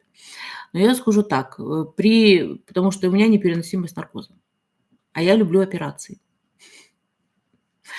Ну, как, в каком смысле? То есть у меня одно время было, когда у меня каждый второй год у меня были какие-то операции, то есть что-то происходило. Но у меня непереносимость. И вот я вам скажу так, сколько вот я была на той стороне, туннеля никогда не было. Было совсем по-другому все. Там были другие вещи. Они были нормальные, они были хорошие, меня назад отправляли, и скидывали меня, и все что угодно, то есть все туда. Типа: "Вернись, рановато тебе еще". А вот туннеля не было. Поэтому здесь я вам не могу сказать, что там. Так. Ставить свечку за здравие врагу. Работает ли это? Не забывайте, это последствия, да, потом могут быть у вас. То есть вы очень хитро, вы с подоплекой о том, что вот говорят, что поставь за здравие своим врагам, и у вас всё будет хорошо, да, а врагам наказание. Вы это уже знаете, у вас в голове это заложено, поэтому последствия могут быть у вас, а не у них. Если бы вы откровенно, чистосердечно вот это вот сделали, но все равно там где-то червячок копает. Э, Не могу, муж ушел год назад, никак не отпущу. Поверьте мне, это болезненное состояние, оно может длиться не один год. То есть, да, то есть, ну, можете, конечно, клин клином, то есть найти себе кого-то, и тогда, может быть, проще будет, но не советую. Надо пройти этот этап. Сейчас. Если у человека нумерология медведь, Ленорман, это сложная нумерология или нет? Вы имеете в виду через Ленорман, почему нумерология медведь? То есть, потому что, короче, сейчас Юля работает над этим, да, и у нас будет достаточно скоро вот именно по этому поводу связь, какая связь вот именно вот этого всего. То есть там цифр, данных, связанных с картами, не Таро, оракулом. Вот, и там это будет. Но сами по себе, если вы знаете Ленорман, это сила. То есть медведь – это сила. По цифрам там уже надо смотреть, то есть оно может открывать как раз. Сегодня была на фото Была на фото Ауре. Год назад она была оранжевая и миндальная, сегодня красная, очень большая. Хорошо или плохо? Очень хорошо. Вообще желательно, чтобы она имела не один цвет, да, то есть чтобы она была разносторонней такой, равномерно, притом разносторонней. Но если красная, это прекрасно. А, Так, у меня тоже всегда назад скидывает. Встаю утром, вижу, что на теле следы, хотя не падала, и синяки появляются сами собой. Домовой играет с вами, любит он вас очень любит. У меня в детстве был наркоз, я видела огромного паука, потом во взрослом видела, как все рассказываю врачам про свою жизнь, что не спросят, все рассказала, капец. Лилия Зизинт, Виайны, где? Verwandte für mich. Ich gucke live und freue mich jedes Mal. Sie zu sehen, ich wünsche mir mit deiner Mutterschwester unterhalten. Разговаривайте со мной, потому что не каждый раз, то есть не всегда бывает такое, что близкие люди могут понять. Ну, бывает. Никак не отдает долг, кормит обещанием, вернет ли долг. Не знаю, вернет или нет, Жанар, но да, смотрите на эту ситуацию по-другому. Люди, которые должники, они потом отдают немного по-другому. То есть у вас с разных сторон могут приходить деньги, то есть может приходить намного больше, если вы на этом долге не зацикливаетесь. Тогда начинает идти вот та вот энергия, которой вам не хватает. Тут немножко пришло, там немножко, тут в 2 раза больше вдруг вернулось, ни с того ни с сего. Понимаете, вот главное не зацикливаться на долге, на том, что вы отдали, потому что этим людям все равно воздастся. То есть потому что долги надо отдавать, надо уметь их еще отдавать. Вот это все есть. Тоже подобный момент был, как провалилась по ту сторону, смотрю, напротив меня там, блин, сейчас. Пожилой мужчина сидит и молчит, мне на дверь показывает. Я очнулась, врачи вокруг меня перепуганные. Слушайте, у меня тоже такая ситуация была. То есть я когда проснулась один раз, то есть я говорю: "О, как здесь много всех". То есть это чаще всего бывают люди, которые ушли там. То есть информация осталась. Подскажите, пожалуйста, плачу постоянно, когда нужно идти на новую работу. Сейчас то же самое. Перед неизведанным у нас организм может реагировать по-разному. Очень часто у женщин он реагирует вот плаксивым состоянием. При этом, даже если вы, например, не знаете, что на работу идти, а вдруг ни с того ни с сего начинается период вот этих вот сопельки, слюньки, поплакать хочется, пострадать немножко. Что у нас происходит? То есть наш организм, то есть наши тела другие, не физическое тело, да, то есть оно знает, что ты стоишь на каком-то периоде, потому что там время по-другому идет, не так, как у нас прямолинейно, что ты сейчас стоишь на периоде на каком-то новом, на развитии, там, на каких-то сдвигах или что-то еще. И вот оно пытается вам достучаться через какие-то эмоции, именно такие. Ничего не вижу, Элла, потому что я не смотрю, только на консультациях. Сейчас дальше идем. Красного в ленту. Мне домовой за ноги щипает иногда. Я когда с первым супругом сошлась, ну, когда вышла замуж, у них был, то есть мы, ну, как принято, к мужу уже в семью идешь, и у них был очень интересный домовой. Я просыпалась, у меня ноги были синие, я была вся в синяках. Пока там вот свекровь уже свои эти не сделала, то есть не сказала, что надо, то есть тогда уже все поуспокоилось. Как убрать страхи и откуда они берутся? Может ли это быть от рода или его кармы? Это может быть ваша наработанная, может быть программа, может быть родовая, может быть ваша придуманная. Опять же повторюсь.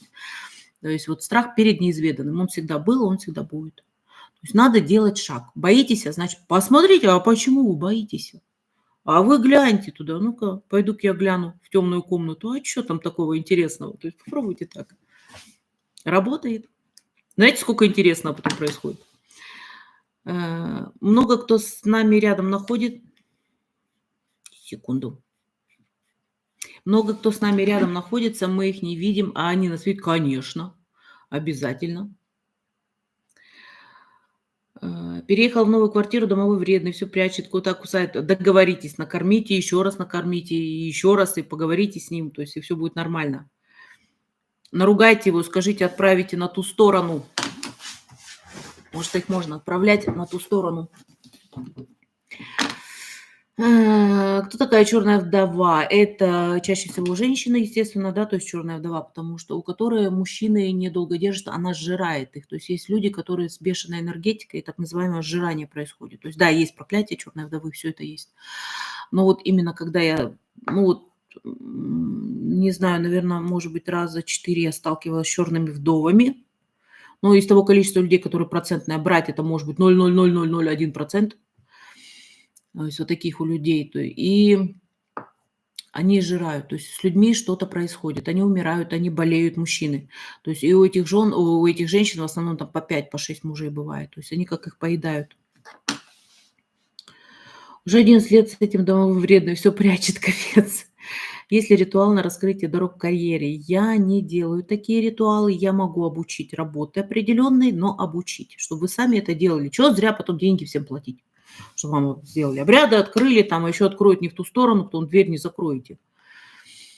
Как часто надо задабривать домового? Как только видите, что что-то с ним не так, что-то у вас начинает происходить, негативчик какой-то дома или что-то, сразу же. Ну, можно раз в полгода, вот так, у кого как. Подскажите, что может значить встретить человека с очень схожей натальной картой? Господи, Софья, знаете, сколько их таких? Вы не представляете. То есть такое количество. И, кстати, похожи достаточно судьбы бывают. Это да. У меня квартира 31, сказали плохой номер, ерунда полнейшая. Отличная квартира, очень хорошая. Приснилось, что сделала во сне предложение и одели кольцо с камнем обручальное. Была в свадебном платье, но лежа в кровати с мужем, он отвернутый переменам к большим лежал. И я видела это, расстроилась. Большим переменам. Сейчас, где мы тут? Как перестать думать о бывшем муже? Сейчас. Ага, вот, нашла. Добрый вечер. Это мы уже видели. Лилия Осова. Красивый макияж. Спасибо. Я стараюсь. Меня очень часто увольняют с работы. Вы находите работу? Если вы находите новую, потом сразу, значит, все хорошо. Есть люди, у которых там определенные, опять же, циферки есть, которые говорят о том, что вы можете менять работу, там, я не знаю, сколько всегда найдете. Как перестать думать о бывшем муже? Уже 15 лет в разводе, я каждый день думаю о нем. Из-за этого нет личной жизни все 15 лет. Не могу ничего посоветовать, потому что я вам скажу так, даже не касаясь мужа, то есть люди, которые были у вас в жизни и сыграли какую-то роль, они все равно будут всегда у вас в голове. Вы всегда будете их вспоминать, вы будете вспоминать, тем более все плохое стирается, остаются только хорошие эмоции какие-то, и вы всегда будете думать об этих людях. И просто забыть, стереть это из памяти, это нереально. Так что будьте, ну не то что благодарными, да, но вспоминайте это как кино, что произошло у вас в жизни. И все потихонечку наладится. Но вы, самое главное, смотрите, то есть ищите все равно, то есть надо всегда искать. Нельзя сидеть на месте, надо искать. Тогда будет проще, когда будет нормальный мужчина рядом, то есть и вы успокоитесь, и воспоминаний таких не будет. Хотя сравнивать всегда будете. Женщина всегда сравнивает с кем-то из прошлых, что бы там ни говорили. Иногда в хорошем смысле, иногда в плохом. Так, сейчас. Сидела за одной партой, потом имели отношения с человеком, у которого идентичные карты. Мы оба родились в то же время, место. Интересное ощущение. Они нас видят и да, они очень приколисты бывают. Обязательно вспомнил фильм "Девчата", так что мужичок тоже все. Муж не может найти работу, не берут.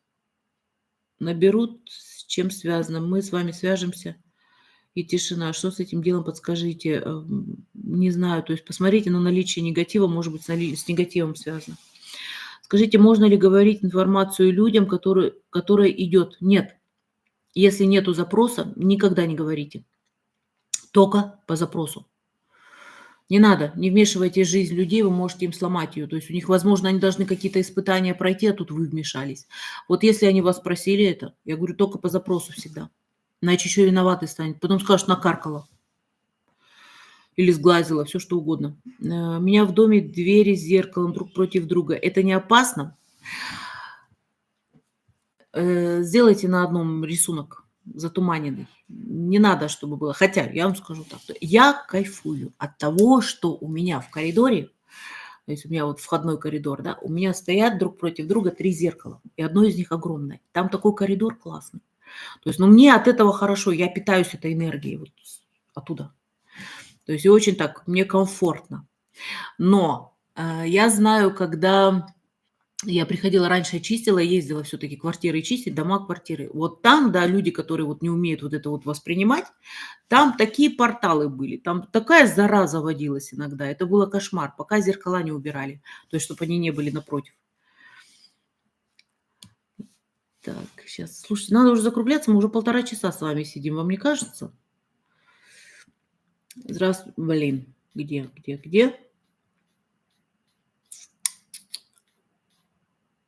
Как вы относитесь к хиромантии? Я уже говорила это много раз. Я работаю с хиромантией, потому что я ее изучала с 12 лет. Я обожаю хиромантию. Ой, они не любят прятать домовые. Я иногда прямо ему говорю, блин, ну сейчас отдай, пожалуйста, отдает. Видите? Ну, поиграться, ему скучно. Поиграться хочется. Скорее всего, молодой. Где ложить угощение для домового? Посмотрите видео, я вас прошу. Видео недавно выпустил, коротенькое. Там у меня сейчас все коротенькие стоят. Не на полу, не на подоконнике, надо на самую верхнюю точку, которая у вас есть. Желательно в кухне. Вон и вон гендрайсий. О чем подумаю, и не дай бог это произнесу вслух. Все сбывается, особенно это касается плохих событий. Вот здесь как раз надо научиться бороться с этим, то есть именно перестраивать себя на то, чтобы не ляпать, как это говорится. То есть потому что есть мысли, которые сбываются, негативные мысли сбываются в 2 раза. У людей есть такие люди, и очень много их, кстати, когда негативное сбывается быстрее, чем позитивное. То есть поэтому с этим надо бороться. Надо всегда последствия. Не так, что «ой, не думаю, не думаю». Нет. Вот что-то плохое там, например, да, мне завтра, блин, чувствую, счет придет какой-то, да. Думайте о том, что, ага, придет, то есть должны вот эту вот полосочку сделать, дорожку. Придет, а у меня сейчас, возможно, есть как раз этот ресурс, чтобы оплатить. Это одно. Следующее, можете еще по-другому подумать о том, что, то есть если бы, например, сейчас не пришло, а потом я бы что-то купила или куда-то использовала. То есть вот именно, ну, а потом бы вообще не было, и я бы в яме был. То есть надо всегда вот эту вот причинно-следственную связь выстраивать. Потому что просто так ничего не бывает. Некоторые комментарии трансляции скрыты для безопасности сообщества. Дальше идем. Так. У меня кровать поменьше была, поставили у одной стенки, он бунтовал. То, что упадет, если отключала сутки. Какие-то пугал. Во сне все время еду в какой-нибудь город и не могу доехать. Часто такие снятся. Ставите цель, но не доходите до нее. Все просто. Я за границей работаю, когда поеду домой. Когда соберетесь, тогда и поедете. Я не отвечаю на личные вопросы здесь. Моего сына у жены 3 ушли в мир иной. Лиля моему сыну не грозит? Не знаю, надо смотреть, Надя. Возможно, ваш сын гораздо сильнее по энергетике. Почему меня держат на земле? Мне так неинтересно, тут не хочу, тут тяжело. Значит, для чего-то держат. Это что такое? Вам сделали такой... Вы сюда шли. Вы договаривались, что вы пришли на эту землю. Вы идете на эту землю для каких-то отработок, для чего-то. Вы пришли такие, а мне здесь не нравится.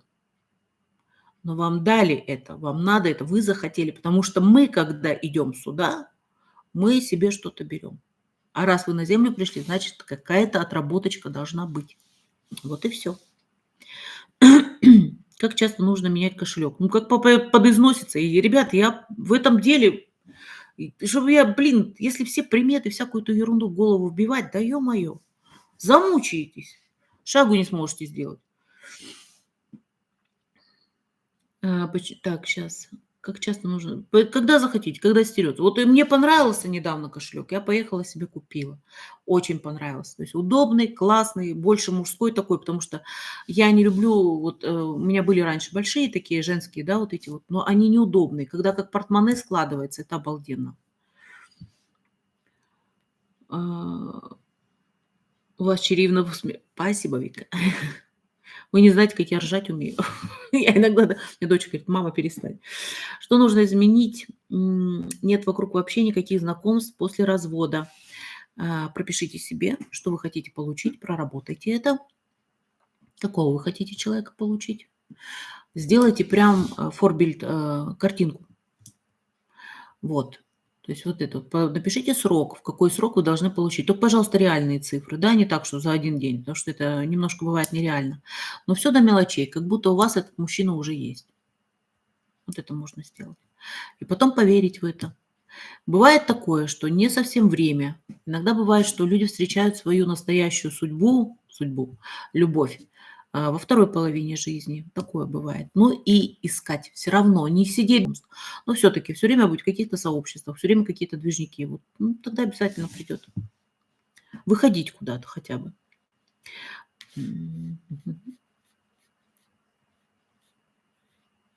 Сейчас.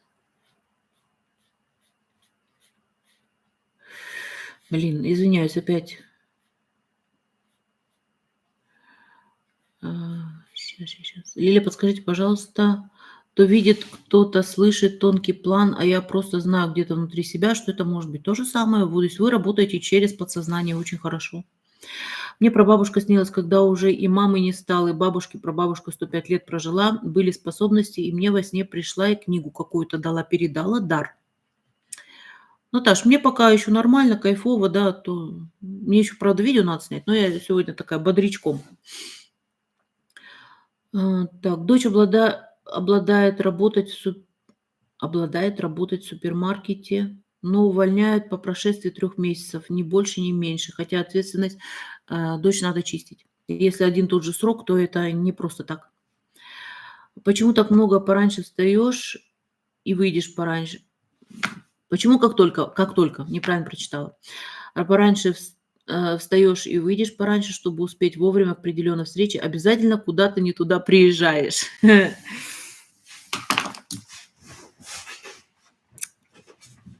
Да, такое бывает.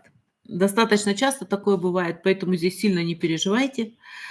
То есть, возможно, если бы вы встали попозже, то была бы какая-то проблема еще и на дорогах. Пускай вас где-то уведет. То есть, если вас уводят, вот тоже, кстати, вот эти вот так называемые знаки, да, то есть это не просто так вот такой раз делается. Значит, где-то, если вы стали попозже там или опаздывали, да, у вас бы на стрессе, вы могли бы что-то сделать. А так вы стали пораньше, но вас куда-то не туда увело, значит, на том месте, где должно было правильно быть, тоже что-то случилось. Смотрите так. В итоге опоздание позорное. Ну, навигатор же есть. Ну, бывает, конечно, что в лесу не навигатор, если через это. Помню, у нас трюмо такое было у бабушки, и сейчас есть трюмо уже... Да, вот такое вот, да, раньше было. На себя смотреть. Зато классное было, да? То есть вот эти вот... Сейчас я не видела уже таких трюмо, но они очень классные были. Можно было со всех сторон себя рассмотреть. Всего, даже затылок самое главное. Сегодня мне сказали, что мои 2 ангела очень стучатся поговорить со мной. Сказали начать первое. Страшно и интересно.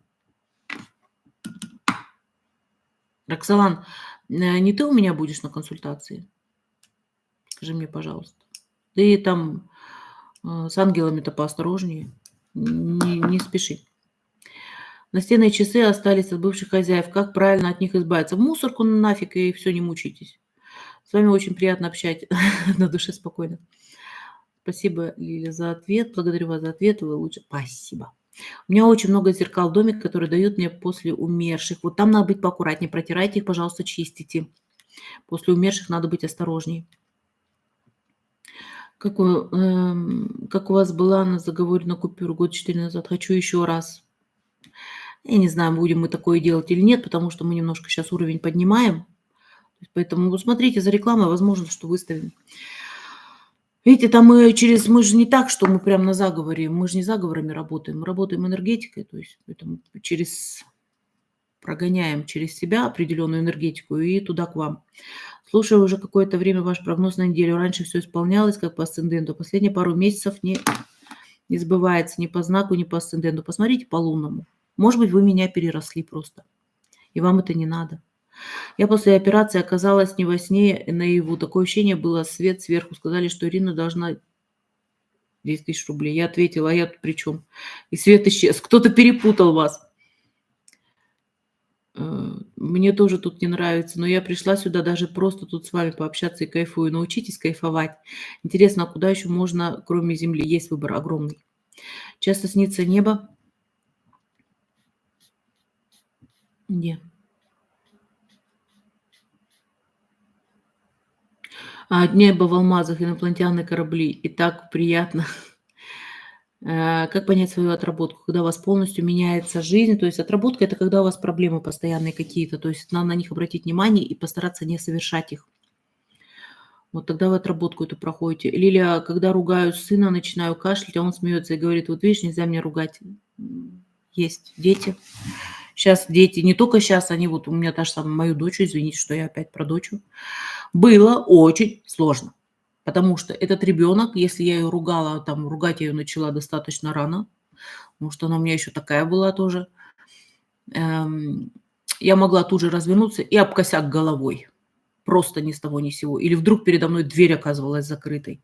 Такое было. И я ребенка просто учила, что нельзя плохо думать, нельзя так, что посмотри, маме стало больно. Вот так вот я обучала. Но у вас ребенок уже явно постарше.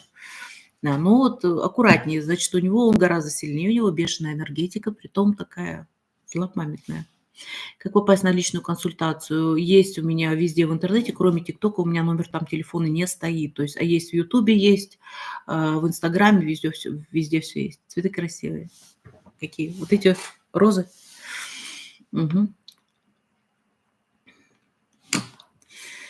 Лиля, когда так, вот это окей. Лина, Лия, как понять свою отработку? Смотрите на свое окружение, близких поймете. Правильно, Наташ.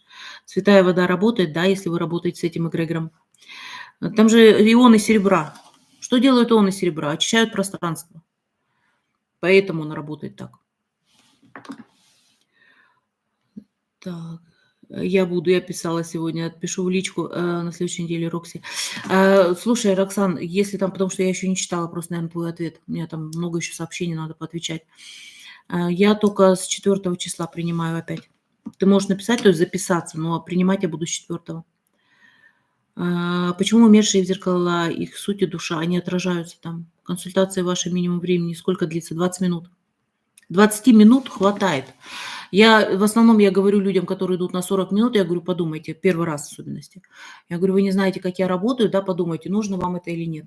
Потому что если есть четкие вопросы, ответы быстро очень. То есть там и остается еще время. Вот сегодня у нас было несколько человек, у меня вернее, что это, оставалось время с 20 минут, там по 6 минут, по 10 минут, по 11 минут остается, потому что, ну, на все вопросы быстро отвечается, если есть конкретика. Если есть данные, то есть дата рождения мне всегда нужна, имя нужно от рождения. Потому что мы все в основном в разных странах живем, бывает, что имена меняются. Поэтому имя от рождения, дату рождения мне надо. И четкие вопросы. Не записывайте, не присылайте мне ни фотографии. Я с ними не работаю, с фотографиями. Я не работаю заранее с вопросами. Мне нужен эффект неожиданности. Потому что с кем я работаю, с этими подключками, там немного другая система. Биоэнергетик, не биоэнергетика, а биоэнергет. Биоэнергетик– это напиток. Может поставить на ноги человека после химиотерапии? Может. Но не ждите никогда больших, не делайте большие запросы, потому что это надо изнутри иммунную систему поднимать, понимаете? То есть вот такое вот, то есть надо все равно организм поднимать. Можно изменить судьбу, дорогая Лилия, можно внести определенные вещи, да, потому что у нас тысячи разных дорог, мы можем изменить все. Раньше все сны ночные запоминала, не могу помнить, но если днем приснился, я четко помню, не могу спать постоянно днем. Это сейчас тоже вполне нормально, потому что сейчас у нас проход информации идет больше днем, чем ночью. Ночью в основном организм отдыхает просто вот. Если один из супругов умер, что делать с обручальными кольцами? Положите их, не выкидывайте их. Я вот сейчас скажу. Положите их куда-нибудь в коробочку, не носите их, не надо. Пусть будет как память. А если слышишь голоса, это шизофрения. Если вы слышите не мыслеформу, а конкретно голоса, то это шизофрения. Э, Крещенская вода святая. Ну, та, которая с крана, да.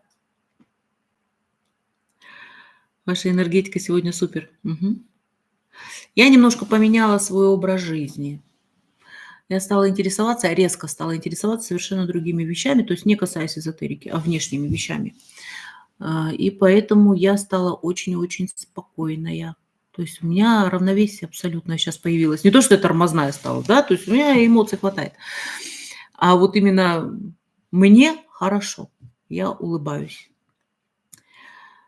Так, а вы заметили, что сейчас строят много зеркал дома, и везде торговых центрах зеркала. Там система, то есть вот именно в общественных местах, там немножко другая система. Расширение пространства, да, это одно, да, плюс люди отражаются, кажется, большое количество людей, потому что принцип человек какой, там, где очередь, значит, что-то хорошо, что-то дают. Вот и поэтому так делается. Мгм. Бабушка видела, занималась темными. Перед смертью оставила моего своих колец, говорила носить, что с ними делать. Еще она хранила икону под пакетом, как только ее доставала. Неприятно, что с этим делать? Убрать как можно дальше. Потому что вот как есть намоленные иконы, так и есть наговоренные иконы. Все это есть. Где мы тут? Мне иногда в родительской квартире часто снится мужчина, и я его пугаюсь. Когда я его вижу, говорю, опять ты здесь. Опять может быть домовой, может мужчина форму принимать, да, может быть какой-то фантом у вас там ходит, тоже может быть. Что значит во сне за мной бегал огромный-огромный медведь? Неприятности, которые вы не можете, не неприятности, а непереработанная ситуация. Крещенская вода святая, это я уже говорила, да. Болит челюсть, что это? К врачу, это не ко мне. Как вы относитесь к тому, что люди носят вещи покойных? Молодая женщина умерла, ее вещи отдали ее подруге, нельзя носить. Сполосните хорошо, то есть пускай отдают. Потому что очень часто бывает, то есть мы берем вещи какие-то там, я не знаю, кто там, секонд-хенд вот это, да, то есть я просто таким не занимаюсь. То есть обязательно в солевой воде сполоснуть, убрать энергетику этого человека и ради бога только. И носите на здоровье, ничего не будет. Что интересно вам сейчас? Почему муж псих? Что делать? А возможно, вы являетесь триггером. Не вините сразу мужика. Потому что очень часто бывает триггером женщина. То есть как это, да, 3 раза замужем, каждый раз мужик бьет. Вот почему? Потому что доводит до белого коленя. Таня, это не к вам, это я просто говорю. Бывает такое очень часто. Возможно, какая-то энергия, которая его просто раздражает вас. Ну, или вообще. Ну, и человек, может, тиран. Тоже может быть. Я не оправдываю мужиков, которые там психи. Не можете жить, то разводитесь. Все по-простому. Наверное, да, Танечка, я сейчас уже буду закругляться. Дочь погибла 1,5, приснилось, сказала, я живая, и всем сказала, что в гости уезжала. К чему это? На перерождение ребенок пошел. Так, почему вы такая хорошая? Я хорошая. Ха-ха. Я хорошая. Да. Все, давайте закругляться, наверное, потому что, о, ничего себе, почти 2 часа сегодня просидели. Вот это я сегодня рекорд побила. Да. Во сне целовала первую любовь, который умер уже давно. К чему это? Не знаю. Это надо вам самой подумать, что у вас за события будут происходить в ближайшее время, чтобы на будущее знать. Все, закругляемся. Сначала с ТикТоком, друзья мои, спасибо, что были со мной. То есть, кстати, в субботу не забудьте, у нас эфир обязательно будет. Завтра у нас пятница, не знаю, получится выйти или нет. Вот. А в субботу вечером в 6 часов по Германии будет у нас эфир, опять прогноз ТикТок. Я сейчас с вами все время, чтобы вы знали. То есть прогноз на неделю. Добро пожаловать. Видео в основном у меня все в Ютубе, потому что видео не влазят здесь, там надо растягивать. Не люблю это растягивать. Итак, ТикТок, хорошего вам вечера, чтобы у вас все получалось, чтобы у вас все было. До свидания.